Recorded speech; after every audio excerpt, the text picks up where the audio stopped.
सभी साथियों को जय मूल्यवासी। आप देख रहे हैं इस वक्त भारत मुक्ति मोर्चा के राष्ट्रीय अध्यक्ष मान्यवर वामन मेश्राम साहब हैं।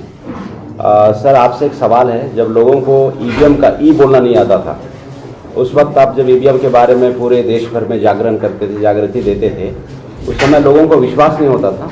लेकिन अभी पूरा जो देश है ईवीएम के विरोध में सड़कों पर उतर गया है। इसके संदर्भ में मैं आपसे जानना चाहता हूँ, आप लोगों को और क्या संदेश देना चाहेंगे? मैं इस बात से बहुत खुश हूँ कि कोई इस बात पर यकीन नहीं करता था कि ईवीएम में घोटाला होता है, मगर आज देश में हर जगह कहीं पर भी जाओ लोगों का ईवीएम पर यकीन नहीं है। तो मुझे इस बात की बड़ी खुशी है कि लोगों का ईवीएम पर यकीन नहीं है। इस वजह से ईवीएम आज नहीं तो कल जाएगी। अल्टीमेटली लोकतंत्र में लोग ही फैसला करते हैं और उनका फैसला मानना पड़ता है। चुनाव आयोग और केंद्र सरकार इस वक्त में बहुत ही ज्यादा आपके आंदोलन से डरी हुई है सर। और चुनाव आयोग एक ऑटोनॉमस बॉडी है, स्वायत्त संस्था है। 144 मोदी ने लगाया। तो मैं मोदी को यह पूछना चाहता हूं कि चुनाव आयोग तुम्हारे कोई डिपार्टमेंट है क्या? चुनाव आयोग तो भारत सरकार का डिपार्टमेंट नहीं है, तो ऑटोनॉमस है जी। तो चुनाव आयोग के ऊपर छोड़ देना चाहिए था। तुम उसके प्रोटेक्शन के लिए 144 काय के लिए लगाए? नहीं लगाना चाहिए था। चुनाव आयोग को अपना प्रोटेक्शन करने दो। चुनाव आयोग का प्रोटेक्शन करने के लिए मोदी मैदान में क्यों उतरा? क्योंकि वही चुनाव आयोग का मोदी को इस्तेमाल करके चुनाव जीतना है।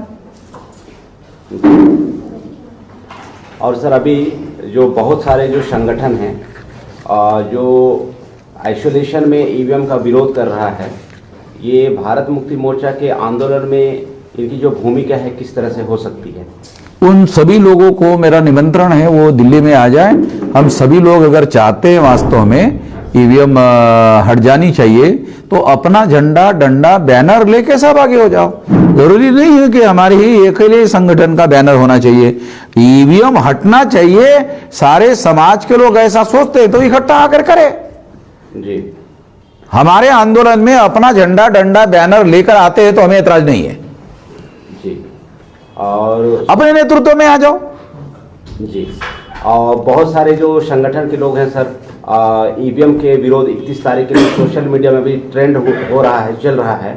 बड़ी तादाद में वो वीडियो में प्रमोट कर रहे हैं कि 31 तारीख का जो आंदोलन है भारत मुक्ति मोर्चा का, इसके संदर्भ में बड़ी तादाद में लोग समर्थन करें, इस तरह का भी ट्रेंड सोशल मीडिया में बड़ी तादाद में देखने को अभी इस वक्त मिल पा रहा है।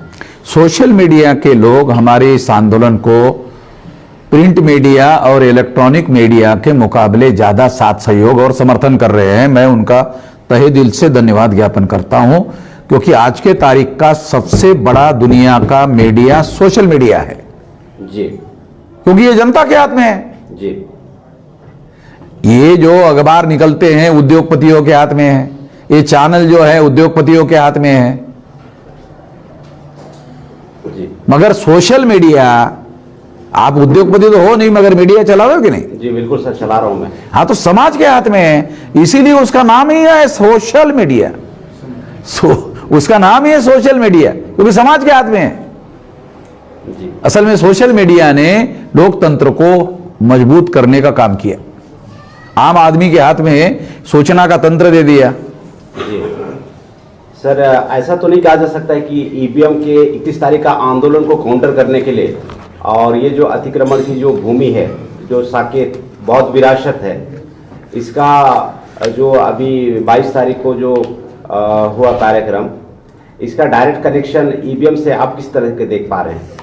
नहीं, ये तो मैंने पहले भी बताया है कि ये जो बुखार पैदा किया जा रहा है, लोगों के दिमाग में बहुत सारी बातें भरी जाती हैं और फिर उसी भावनाओं के वश में आकर उनको वोट देने के लिए कहा जाएगा। उनको उनकी सामाजिक, आर्थिक, धार्मिक, राजनीतिक समस्याओं का समाधान करने के लिए सोचने का मौका ही मत दो जी। और उनका इस्तेमाल करो। ये चल रहा है जी जी। इन लोगों का यही तरीका है, क्योंकि इनके पास अब ये जगाने को और जागरण को रोके कैसा? जी। अगर मान लो हम लोग जगाने का काम कर रहे, ईवीएम को गलत कह रहे, तो वो लोग ईवीएम को सही है ऐसा साबित करने का तो कोई काम कर चला नहीं रहे। उनके पास हम जो सवाल उठा रहे हैं, अब सिंपल एक सवाल, भाई ये क्या ईवीएम को पेटेंट है? अगर पेटेंट नहीं है तो चुनाव का काम करने के लिए ये मशीन सुटेबल कैसे है? किस आधार पर कहा जाए? कोई सर्टिफिकेट तो है नहीं उनके पास। जी, इतना 140 करोड़ देश की जनसंख्या का लोकतंत्र ऐसे मशीन के आधार पर आप चला रहे हो जिसके पास पेटेंट ही नहीं है। अभी सर सोशल मीडिया की वजह से ऐसा सुनने में आ रहा है और ऐसे देखने को भी आ रहा है कि पूरे भारत के अंदर में जो जन आंदोलन का जो आसार दिख रहा है सर, उसमें भारत मुक्ति मोर्चा के राष्ट्रीय अध्यक्ष माननीय आवाम मेसराम, इनका बहुत बड़ा इसमें योगदान है सर। इस तरीके से लोगों की चर्चाएं चल रही है और लोगों का इस रुझान जो चल रहा है, ये जो रुझान चल रहा है, इस संदर्भ में हम आपसे कुछ जानना चाहेंगे सर, क्योंकि आप पूरे देश भर में आपका 32 राज्यों में नेटवर्क है, 567 जिलों में काम बहुत अच्छी तरीके से चल रहा है, तो इस संदर्भ में हम लोग जानकारी लेना चाह रहे हैं। अभी हमारा भौगोलिक नेटवर्किंग और सोशल नेटवर्किंग बहुत तेजी से विस्तारित हो रहा है और आने वाले समय में 2 करोड़ 10 लाख कमेटियां 2030 तक बनाने का हमारा प्लान है। उस पर रात दिन काम चल रहा है। सारे देश के लोग इस काम में लगे हुए हैं ताकि आंदोलन को जन आंदोलन में रूपांतरित किया जाए। जी, ये अभी जो ईवीएम का मुद्दा है सर, इस मुद्दे में लगभग कितने संगठन आपके साथ हैं? हमारे पास तमाम लोगों के टेलीफोन आ रहे हैं देश भर से कि हम वहां आ रहे, हम वहां आ रहे। मैंने कहा भाई ये तो कोई मेरा कोई ठेकेदारी तो है नहीं कि मैं ही ईवीएम का विरोध करूं और संविधान की रक्षा मैं अकेला ही करूं।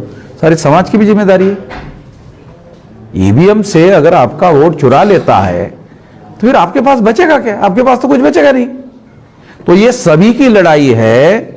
इसके लिए मैं पहल कर रहा हूं, आप भी अपना झंडा डंडा लेकर के मैदान में उतरो। मैं कोई ऐसा मानकर नहीं चल रहा हूं कि वो संगठन के लोग जो है सारा कुछ छोड़ छाड़ करके मेरे साथ आ जाए। मैं ऐसा नहीं कह रहा हूं। मैं कह रहा हूं कि अगर आपको लगता है कि ये भयंकर बात है तो इसे खत्म करने के लिए यूनाइटेडली करें। जी सर, बहुत सारी जानकारी देने के लिए आपका बहुत बहुत धन्यवाद।